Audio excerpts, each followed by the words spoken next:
Welcome to The Explainer. Today we're unpacking an absolute game changer in intellectual property law. We are looking at a framework specifically designed to completely change how independent creators protect their life's work from massive, large-scale AI extraction. It's a profound evolution in how the source material defines true authorship for the 21st century. Here is our roadmap for today. We'll be hitting the corporate extraction problem, the seed tree DB patent, unifying data and logic, the copyleft poison pill, and finally, the music royalty model. Let's dive right in. Section 1, the corporate extraction problem. You know that romantic myth of the lone genius inventor just tinkering away in their garage, perfectly protected by the legal system? Well, we have to completely shatter that idea. It's colliding with a really harsh legal reality. 250,000. That staggering number represents the estimated amount of active, overlapping patents suffocating a single modern smartphone. The source material argues this creates a dense, exclusionary web of monopolies, making it practically impossible for independent creators to innovate without getting crushed by major tech companies.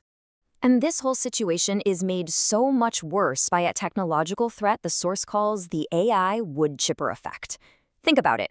When massive AI models ingest copyrighted books, code, or art, they act like a giant blender. The source describes this process as irreversibly destroying the exact mathematical path of the data. It essentially wipes out the original provenance and strips the copyright chain of title completely clean. Section 2. The seed tree DB patent. Let's step back to 2011 for a second. The America Invents Act shifted the U.S. to a first-to-file system, which the source argues kicked off a highly capitalized, frantic race to the patent office. But fast forward to January 2020, and we see a brilliant countermove, the filing of patent WO 2020-60021, known as the seed tree database. This was a strategic move to leverage the system's own tools to legally defend independent creators.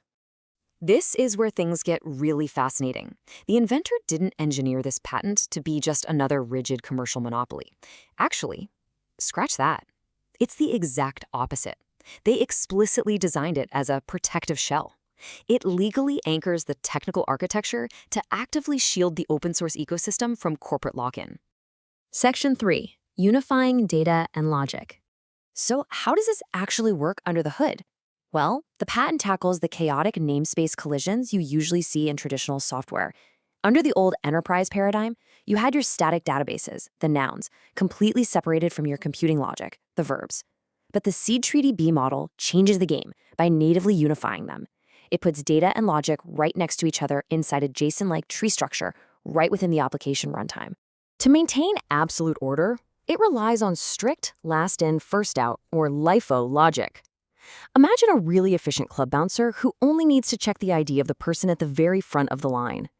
The machine only queries index 0 of the data tree, instantly getting a flawless mathematical proof of the system's state.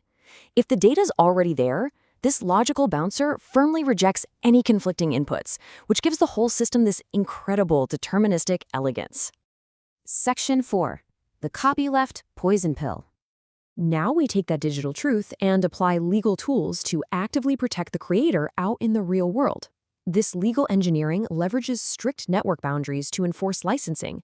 It uses the Ethereum General Public License, or EGPL, which acts as a literal copyleft poison pill. The framework lays it out simply. If a closed AI model scrapes this open source code without permission, boom, a strict license breach is triggered. And the legal consequence? That scraping entity is legally forced to open source its own proprietary tech in return. It's an undeniable trap.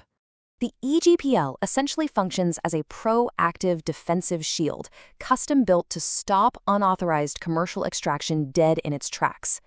By triggering enforcement the absolute second there's network interaction, it perfectly balances economic and moral rights.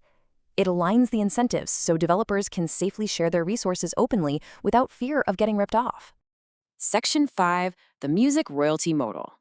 Because defense is only half the battle, right? We have to synthesize these tools with a monetization engine that actually pays creators for their hard work. And the protocol does this by brilliantly mirroring the music industry's performing rights organizations.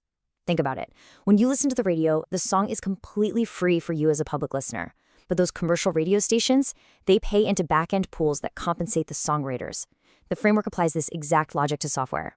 The code remains 100% free for a solo hobbyist dev, but the second a massive commercial AI uses that code for a high-volume revenue engine, automated micro-royalties are triggered.